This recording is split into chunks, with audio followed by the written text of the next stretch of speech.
Dear students, welcome to my YouTube channel. Last lecture में हमने start किया था टॉपिक माइनर्स एंड कोफैक्टर्स और उसमें हमने सीखा कि कैसे हम 2x2 ऑर्डर स्क्वायर मैट्रिक्स में एलिमेंट्स के माइनर्स एंड कोफैक्टर्स को फाइंड आउट करते हैं। आज के लेक्चर में हम सीखेंगे कि कैसे हम 3x3 ऑर्डर स्क्वायर मैट्रिक्स में एलिमेंट्स के माइनर्स एंड कोफैक्टर्स को फाइंड आउट करते हैं। बट उससे पहले हम एक एग्जांपल करेंगे 2x2 ऑर्डर स्क्वायर मैट्रिक्स पे। सपोज ए मेरे पास 2x2 ऑर्डर स्क्वायर मैट्रिक्स है और उसमें जो एंट्रीज हैं दैट इज 1, -1, 0 एंड 2 और हमें इन एंट्रीज के माइनर्स एंड कोफैक्टर्स को फाइंड आउट करना है। लास्ट लेक्चर में मैंने आपको सिखाया था कि n×n ऑर्डर स्क्वायर मैट्रिक्स में अगर आपको किसी भी एंट्री का माइनर फाइंड आउट करना होगा तो सिंपली आपको क्या करना है, जिस रो एंड जिस कॉलम में वो एंट्री प्रेजेंट है उसको डिलीट करो और बचे एलिमेंट्स की जो स्क्वायर मैट्रिक्स बनेगी ऑफ ऑर्डर n-1 की उसका डिटरमिनेंट का वैल्यू निकालो। जो डिटरमिनेंट का वैल्यू निकल के आएगा वही उस एलिमेंट का माइनर होता है। That means 2x2 order square matrix में जो एलिमेंट्स के माइनर्स होंगे वो determinant of A square matrix of order 1x1 के होंगे। And similarly 3x3 order square matrix में जो एलिमेंट्स के माइनर्स होंगे वो determinant of A square matrix of order 2x2 के होंगे। अब देखिए कैसे फाइंड आउट करेंगे। कैपिटल M1 का मतलब होता है minor of an element at 1 position, जो कि कौन है, 1 है। अब देखिए कैसे फाइंड आउट करेंगे। First row and first column को आपको डिलीट करना है और बचे एलिमेंट्स की जो स्क्वायर मैट्रिक्स बनेगी, यहां पर स्क्वायर मैट्रिक्स बनेगी ऑफ 1x1 ऑर्डर की, तो आपको इसका डिटरमिनेंट का वैल्यू निकालना है जो कि 2 के ही बराबर है ना। अब हम निकालेंगे minor of an element at 1, 2 position जो कि -1 है। That means second column and first row को हमें डिलीट करना है और 0 का हमें डिटरमिनेंट फाइंड आउट करना है जो कि 0 के ही बराबर है। नाउ अब हम निकालेंगे minor of an element at 2, 1 position जो कि 0 है। That means second row and first column को हमें डिलीट करना है और बचे एलिमेंट का डिटरमिनेंट फाइंड आउट करना है। दैट इज डिटरमिनेंट ऑफ -1 जो कि -1 के ही बराबर है। अब हम निकालेंगे minor of an element at 2, 2 position जो कि 2 है। That means second row and second column को हमें डिलीट करना है और बचे एलिमेंट का डिटरमिनेंट फाइंड आउट करना है। दैट इज डिटरमिनेंट ऑफ 1 जो कि 1 के ही बराबर है। इस तरह से हम 2x2 ऑर्डर स्क्वायर मैट्रिक्स में एंट्रीज के माइनर्स फाइंड आउट करते हैं। ना वंस हमें एंट्रीज के माइनर्स पता है तो कोफैक्टर्स निकालना हमारे लिए आसान है। कोफैक्टर्स के लिए फॉर्मूला होती है Cij that is equal to -1 की power i + j Mij। That means minor को आपको मल्टीप्लाई करना है दिस फैक्टर से तो आपको एलिमेंट का कोफैक्टर मिल जाएगा। अब देखिए कैसे फाइंड आउट करते हैं। हम इन 2 डिजिट नंबर का सम देखते हैं। अगर ये इवन नंबर निकल के आ गया तो माइनर जो है वो कोफैक्टर के बराबर होता है। दैट मीन्स जो एलिमेंट का माइनर होगा वही उसका कोफैक्टर भी होगा। अगर इन 2 डिजिट नंबर का सम ऑड नंबर निकला तो उस केस में हमें एलिमेंट के माइनर के सामने नेगेटिव साइन डालनी होती है तो हमें उस एलिमेंट का कोफैक्टर मिल जाता है। देखिए कैसे। सबसे पहले हम निकालेंगे cofactor of an element at 1, 1 position जो कि 1 है। आप देखिए इन 2 डिजिट नंबर का सम जो है that is N even number. That means cofactor जो है वो बराबर होगा माइनर के ही। दैट इज M11 हमने कैलकुलेट किया है that is 2। That means cofactor जो है वो 2 के बराबर है। दैट मींस कोफैक्टर ऑफ 1 जो है वो 2 के बराबर है। Similarly cofactor of an element at 1, 2 position, आप देखिए इन 2 डिजिट नंबर का सम जो है that is an odd number. That means minus times minor is a cofactor and M12 हमने निकाला है that is 0। That means cofactor of -1 जो है दैट इज 0। अब हम निकालेंगे cofactor of an element at 2, 1 position. इन 2 डिजिट नंबर का सम जो है that is an odd number. That is minus times minor is a cofactor and M21 हमें पता है that is -1। That is -1 that is +1। That means cofactor of 0 जो है that is 1 के बराबर है। ना अब हम निकालेंगे C22 that means cofactor of an element at 2, 2 position जो कि 2 है। आप देखिए इन 2 एंट्रीज का जो सम है, सॉरी इन 2 डिजिट नंबर का जो सम है that is N even number. That means cofactor जो है वो माइनर के ही बराबर है और M22 हमने फाइंड आउट किया है that is 1। That means cofactor जो है 2 का दैट्स 1। ऐसे हम कोफैक्टर्स को फाइंड आउट करते हैं 2x2 ऑर्डर स्क्वायर मैट्रिक्स में। नाउ अब आपकी साइड से क्या कोशिश रहनी चाहिए, आपको खुद से 5-6 एग्जाम्पल्स कंस्ट्रक्ट करने हैं 2x2 ऑर्डर स्क्वायर मैट्रिक्स के, और आपको उनमें एंट्रीज के माइनर्स एंड कोफैक्टर्स को फाइंड आउट करना है, ताकि ये कॉन्सेप्ट आपको याद रहे 2x2 ऑर्डर स्क्वायर मैट्रिक्स में ना। अब हम सीखेंगे कि 3x3 ऑर्डर स्क्वायर मैट्रिक्स में हम कैसे एलिमेंट्स के माइनर्स एंड कोफैक्टर्स को जो है फाइंड आउट करते हैं।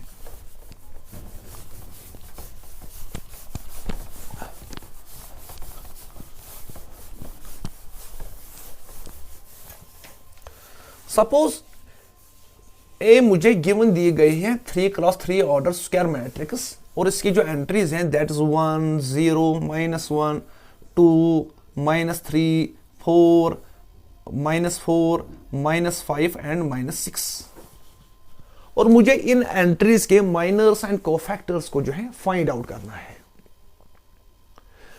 3x3 ऑर्डर स्क्वायर मैट्रिक्स में जो एंट्रीज के माइनर्स होते हैं वो determinant of A square matrix of order 2x2 के होते हैं ना। देखिए कैसे फाइंड आउट करते हैं। सबसे पहले हम निकालेंगे minor of an element at 1 1 position, जो कि 1 है। That means first row and first column को हमें डिलीट करना है, और बचे एलिमेंट्स की जो स्क्वायर मैट्रिक्स बनेगी ऑफ ऑर्डर 2x2 उसका हमें डिटर्मिनेंट वैल्यू फाइंड आउट करना है। That is determinant of -3 4 -5 and -6 हमें फाइंड आउट करना है। और 2x2 ऑर्डर डिटर्मिनेंट जो है वो बराबर होता है product of diagonal elements, that's -6 into -3 that's +18, minus product of non diagonal elements that's -5 into 4 that's -20, तो यहां पर +20 बन जाएगा। This is equal to 38। That means minor of 1 जो है दैट्स +38। एंड सेम प्रोसीजर आपको नेक्स्ट 8 एलिमेंट्स में भी फॉलो करना है। अब हम निकालेंगे minor of an element at 1 2 position, जो कि 0 है। That means second column and first row को हमें डिलीट करना है, और बचे एलिमेंट्स का हमें डिटर्मिनेंट फाइंड आउट करना है। That's determinant of 2 4 -4 and -6। This is equal to -6 into 2 that's -12, फिर -4 into +4 दैट्स -16, दिस बिकम्स +16 और this is equal to 4। That's minor of 0 जो है वो 4 के बराबर है। अब हम निकालेंगे minor of an element at 1 3 position, जो कि -1 है। That means third column and first row को हमें डिलीट करना है, और बचे एलिमेंट्स का हमें डिटर्मिनेंट फाइंड आउट करना है। That's determinant of 2 -3 -4 and -5। This is equal to -5 into 2 that's -10, फिर अपना -4 into -3 that's +12, and this is equal to -22। That means minor of -1 जो है वो -22 के बराबर है। अब हम फाइंड आउट करेंगे minor of an element at 2 1 position, जो कि 2 है।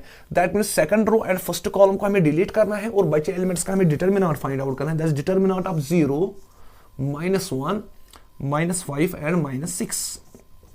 0 into -6 that's 0, फिर -5 into -1 that's +1, this is equal to -5। That means minor of 2 जो है दैट्स -5 के बराबर है। अब हम निकालेंगे minor of an element at 2 2 position, जो कि कौन है -3 है। That means second row and second column को हमें डिलीट करना है, और बचे एलिमेंट्स का हमें डिटर्मिनेंट फाइंड आउट करना है। Determinant of 1 -1 -4 and -6। This is equal to -6 into 1 that's -6, फिर -4 into -1 that's +1, this equal to 4 and this equal to -10। That is minor of -3 जो है वो -10 के बराबर है। अब हम फाइंड आउट करेंगे minor of an element at 2 3 position, जो कि 4 है। That means second row and third column को हमें डिलीट करना है, और बचे एलिमेंट्स का हमें डिटर्मिनेंट फाइंड आउट करना है। Determinant of 1 0 -4 and -5। This is equal to -5 into 1 that's -5, फिर -4 into 0 that is 0, this is equal to -5। That means minor of 4 जो है वो -5 के बराबर है। अब हम निकालेंगे minor of an element at 3 1 position, जो कि -4 है। That means third row and first column को हमें डिलीट करना है, और बचे एलिमेंट्स का हमें डिटर्मिनेंट फाइंड आउट करना है। Determinant of 0 -1 -3 and 4 into 0 that 0, फिर -1 into -3 that's +3, which is equal to -3। That means minor of -4 जो है वो -3 के बराबर है। नाउ माइनर ऑफ 3 2 निकालेंगे। दैट मीन्स -5 का हमें माइनर निकालना है। That means third row and second column को हमें डिलीट करना है, एंड बचे एलिमेंट्स को हमें डिटर्मिनेंट फाइंड आउट करना है। That is determinant of 1 -1 2 and 4 हमें फाइंड आउट करना है। 4 1s are 4, फिर -2 into -1 that's -2, this becomes +2, this equal to 6। That means minor of -5 जो है वो +6 के बराबर है। अब हम फाइंड आउट करेंगे minor of an element at 3 3 position, that means -6 का हमें माइनर फाइंड आउट करना है, तो third column and third row को हमें डिलीट करना है और बचे एलिमेंट्स का डिटरमिनेंट फाइंड आउट करना। That's determinant of 1 0 2 and -3 -3 into 1 that's -3 0 into 2 that's 0 this is equal to -3 that's minor of 3 3 जो है वो -6 के बराबर है। नाउ कोफैक्टर्स को निकालना अब हमारे लिए आसान है क्योंकि माइनर्स हमें पता है। देखिए अब कैसे निकालेंगे। C11 इसका मतलब होता है cofactor of an element at 1 1 position जो कि 1 है। अब देखिए इन दो डिजिट नंबर का सम जो है that is N even number, that means cofactor बराबर होगा माइनर के ही M11 के ही। M11 हमें पता है that's 38, that means cofactor of an element at 1 1 position that's 1 वो बराबर है किसकी 38 के। अब हम निकालेंगे cofactor of an element at 1 2 position. अब देखिए इन दो डिजिट नंबर का सम जो है दैट्स 1 2, इनका जो सम है that's an odd number, that is minus times minor जो है वो कोफैक्टर के बराबर होगा। M12 हमने निकाला है that's +4, this is equal to -4। Similarly cofactor of an element at 1 3 position, इन दो डिजिट नंबर का सम इवन नंबर है, कोफैक्टर बराबर होगा माइनर के ही, और M13 हमने कैलकुलेट किया है that's -22, that means cofactor of an element at 1 3 position that's -1 वो -22 के बराबर है। अब हम निकालेंगे cofactor of an element at 2 1 position, इन दो डिजिट नंबर का सम जो है that's an odd number, that is minus times minor is a cofactor, and M21 हमने फाइंड आउट किया है दैट्स -5 -5 दिस बिकम्स +5। सिमिलरली अब हम निकालेंगे cofactor of an element 2 2 position, that means -3 का हमें कोफैक्टर फाइंड आउट करना है। इन दो डिजिट नंबर का सम जो है that is N even number, cofactor बराबर होगा माइनर के ही, और M22 हमने फाइंड आउट किया है दैट्स -10, दैट इज कोफैक्टर जो -10 के बराबर है। Similarly cofactor of an element at 2 3 position, इन दो डिजिट नंबर का सम ऑड नंबर है, that's minus times minor is a cofactor, and M23 हमने फाइंड आउट किया है दैट्स -5 -5 दिस बिकम्स +5। अब हम निकालेंगे cofactor of an element at 3 1 position, that's -4, इन दो डिजिट नंबर का सम इवन नंबर है, कोफैक्टर बराबर होगा माइनर के ही, और M31 हमने निकाला है दैट्स -3, दैट मींस कोफैक्टर जो है दैट्स -3 के बराबर है। Cofactor of an element 3 2 position, इन दो डिजिट नंबर का सम ऑड नंबर है, that's minus times minor is a cofactor, और M32 हमने फाइंड आउट किया है that's +6, this become -6। Now cofactor of an element 3 3 position, इन दो डिजिट नंबर का सम इवन नंबर है, कोफैक्टर बराबर होगा माइनर के ही, और M33 हमने फाइंड आउट कर किया है that's -3, that is cofactor of an element at 3 3 position -3 के बराबर है। इस तरह से हम 3x3 ऑर्डर स्क्वायर मैट्रिक्स में एलिमेंट्स के माइनर्स एंड कोफैक्टर्स को फाइंड आउट करते हैं। नाउ अगर आपको अब 4x4 ऑर्डर की स्क्वायर मैट्रिक्स दी जाएगी और आपको उसमें किसी भी एंट्री का जो है माइनर फाइंड आउट करना होगा, तो वहां पर आपको 3x3 ऑर्डर का डिटरमिनेंट जो है इवैल्यूएट करना होगा। And similarly 5x5 order square matrix में अगर आप किसी भी एंट्री का माइनर फाइंड आउट करने बैठोगे तो आपको 4x4 ऑर्डर डिटरमिनेंट जो है इवैल्यूएट करना होगा। दैट मीन्स हायर ऑर्डर के स्क्वायर मैट्रिक्स में जब हम माइनर्स फाइंड आउट करने बैठते हैं तो हमें हायर ऑर्डर के डिटरमिनेंट्स को जो है इवैल्यूएट करना होता है। दैट मीन्स टास्क जो है वो हमारे लिए मुश्किल बन जाता है। दैट मीन्स मतलब कि मेरे कहने का मतलब यह है कि माइनर्स एंड कोफैक्टर्स हम निकालते हैं 2x2 order square matrix and 3x3 order square matrix के। हायर ऑर्डर के स्क्वायर मैट्रिक्स में हम एंट्रीज के माइनर्स एंड कोफैक्टर्स को जो है यूजुअल मेथड से फाइंड आउट नहीं करते हैं, क्योंकि उनमें हमें हायर ऑर्डर के डिटरमिनेंट्स को जो है इवैल्यूएट करना होता है। नाउ अब आपकी साइड से क्या कोशिश रहनी चाहिए, आपको 3x3 ऑर्डर के स्क्वायर मैट्रिक्स खुद से कंस्ट्रक्ट करने हैं 5-6, और फिर आपको उनमें माइनर्स एंड कोफैक्टर्स जो है फाइंड आउट करने हैं, ताकि ये कॉन्सेप्ट आपको 3x3 ऑर्डर स्क्वायर मैट्रिक्स में भी याद रहे। आज के लेक्चर को हम यहीं पर स्टॉप करते हैं, तब तक के लिए अपना ख्याल रखिए। Thank you.